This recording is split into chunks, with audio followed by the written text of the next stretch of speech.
Can I add one thing that a lot of our people don't seem to understand about these tanks? Please. We promised 31 M1 series tanks. They have to be built from scratch.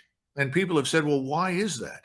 Well, it's very simple. We have a form of armor protection on the existing M1 series tanks that is some of the very best in the world, if not the best. That was developed over many years. It's a very complex composite form of armor. We will not allow tanks with that unique armor to fall into the hands of the Russians. And we have to assume, based upon the Ukrainians that have lost, we estimate 7,000 vehicles, including at least a couple of thousand tanks and 2,000 or 3,000 other armored vehicles that have either been destroyed or fell into the hands of the Russians. We have to assume that these could. So the decision was made to build 31 M1 series tanks, but apply the 1970s armor to them so that if they fell into the hands of the opponent, it would not be a security risk for us. We would not lose this advantage that we have. But there's something larger here, and this is very important. There's a lot of nonsense going on about what we're going to send. And you've heard all the analysts that are worth a damn and honest point out it's not going to make any difference.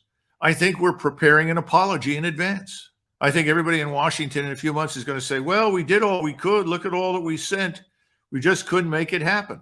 And I think that's where we're headed. In the meantime, millions of Ukrainians' lives are destroyed. The state is destroyed. The nation is destroyed.